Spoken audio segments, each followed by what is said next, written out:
Panjenenganipun menyebut di dalam buku beliau yang ditulis dengan sangat indah, keturunan Rasulullah sallallahu alaihi wasallam. Beliau menyebut para habaib adalah pewaris dzatiyah Rasulullah sallallahu alaihi wasallam. Mereka adalah memiliki fadilah dzatiyah, keutamaan yang utamanya bukan arodi tapi dzatiyah, karena diri beliau, karena diri mereka itu ada membawa sesuatu yang dibawa, yang diwariskan oleh Rasulullah sallallahu alaihi wasallam. Bahwa mereka keturunan Rasulullah itu memiliki zatiyah, satu potong kit'ah dari sisi Rasulullah sallallahu alaihi wasallam, yang kita Ahlus Sunnah wal Jamaah yakin kebenaran hal itu, karena Rasulullah dawuh wonten ing pinten-pinten hadis ingkang sangat mu'tamad kesahihanipun. Di dalam beberapa riwayat Rasulullah mengatakan, taraktu fikum syai'ain in tamassaktum bihima lan tadillu. Ada dua hal yang aku tinggalkan kepada kalian, yang kalau Anda pegang tidak mungkin kalian tersesat di dalam kehidupan setelah aku wafat nanti. Yang pertama disebut Rasulullah, hablun mamdudun minallahi ila ahlil ardi, yaitu tali yang menghubungkan Allah dengan yang ada di muka bumi ini, yang kita kenal sebagai Al-Quranul Karim. Dan yang kedua adalah itrati ahli baiti, itrati ala baiti, yaitu keturunan-keturunanku, yang Rasulullah sallallahu alaihi wasallam menyebut dalam hadis tersebut, wa huwa shadiqul masduq la yantiqu 'anil hawa. Pasti benar yang beliau sampaikan, tidak mungkin salah. Beliau mengatakan la yatafarraqa hatta yarida 'alayyal haud.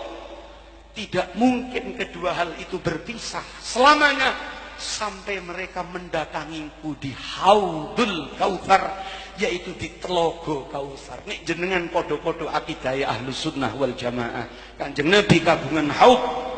Haudnya Rasulullah terletak setelah ada di dalam sirat, atau setelah terbebas dari urusan ngewat wonten teng siratal mustaqim.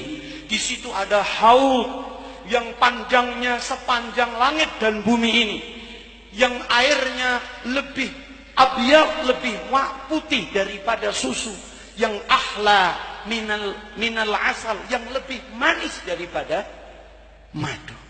Kanjeng Nabi mengatakan, anak putuku tak tunggu nongkono. Mereka itu adalah orang yang telah ditentukan di Lauhil Mahfuz menjadi pilihan Allah sebagai penerus, pembawa fadilah dzatiyah, pembawa zat, pembawa bagian dari diri Rasulullah sallallahu alaihi wasallam. Untuk apa mereka ada di muka bumi ini? Rasulullah mengatakan, an-nujumu amanun li ahli sama. Kalau engkau melihat ada bintang di atas itu sebagai keamanan bagi alam-alam yang ada di atas langit sana. Wa ahlu baiti amanun li ahlil ardi minal khilaf. Dan kalau ingin tahu keamanan dunia ini, dipegang dan dijabat oleh para dzurriyyah Kanjeng Nabi Muhammad sallallahu alaihi wasallam. Ini masyrabnya Mbah Hasyim Asy'ari. Jenengan bika bahkan di dalam kitabnya Kiai Mustamar yang dari Malang, di situ ada beberapa pepenget saking Mbah Hasyim Asy'ari tentang siapa itu Ahlus Sunnah wal Jamaah. Beliau merumuskan tentang muttafiqul ara, bahwa orang-orang Islam di Jawa ini sepakat dalam satu pendapat. Di antara yang disepakati dalam urusan teologi, kata Mbah Hasyim Asy'ari, kata dalam urusan bab keyakinan akidah, mengikuti madhabnya Imam Asy'ari.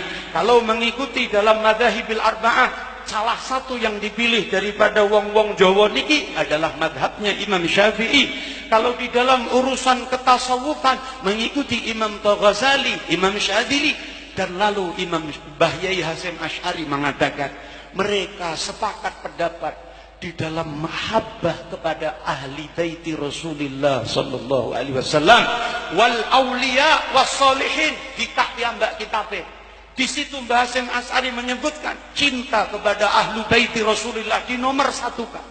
Baru kemudian aulia, baru kemudian orang-orang soleh.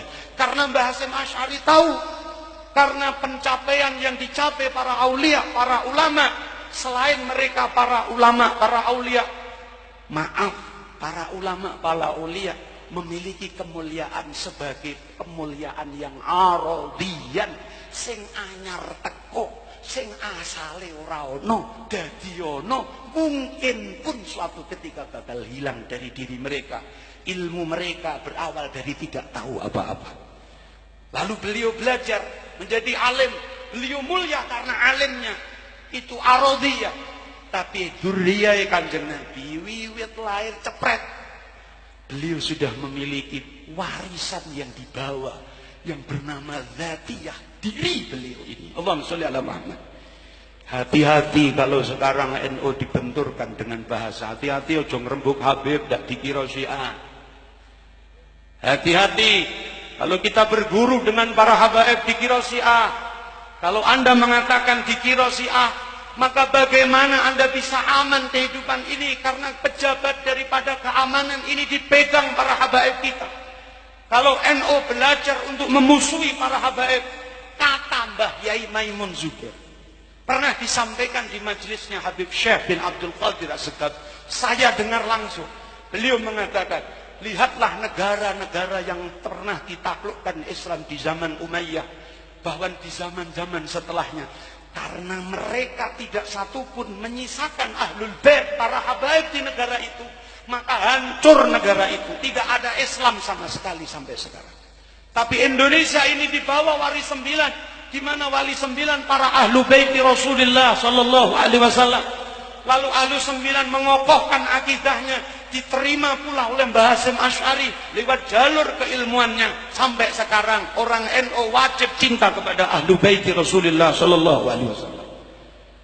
Panjenengan dika wonten teng Al-Manhajus Sawi, panjenenganipun Ibnu Hajar Al-Haytami, tokoh di dalam urusan mazhab Syafi'i. Ketika beliau ditanya, wahai Ibnu Hajar, kalau saya ketemu ada satu rombongan, di situ ada Habib yang masih kecil, lalu banyak agabirul ulama, wali-wali ulama besar di tempat itu, siapa yang aku dahului untuk menyalami mereka?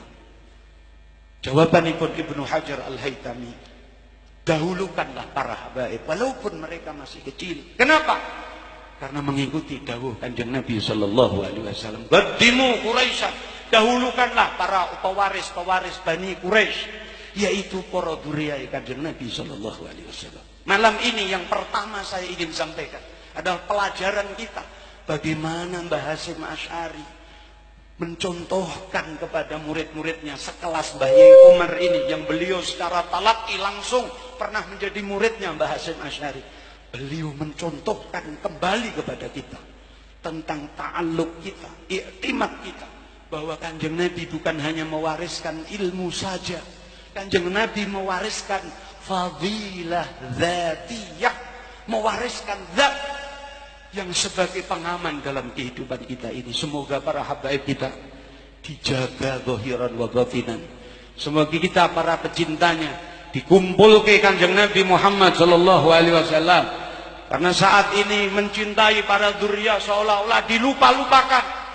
Para kiai-kiai sekarang seolah-olah khawatir saingan, khawatir seolah-olah dengan munculnya para habaib jamaahnya melayu.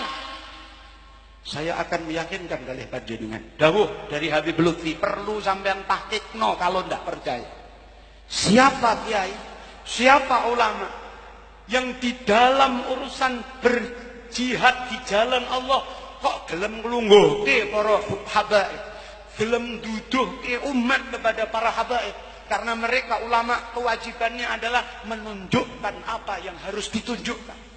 Lalu mereka sukses dalam menunjukkan umat kepada dzurriyyah, kepada habaib. Titenono kata Habib Lutfi. Maka orang itu akan didrojoki vitamin-vitamin rohani oleh Kanjeng Nabi Muhammad sallallahu alaihi wasallam.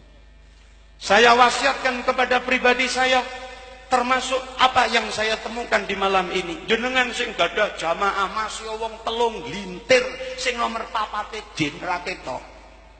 Tolong datangkanlah para habaib di majelis kita, walau sekali, seperti Mbah Umar seperti ini.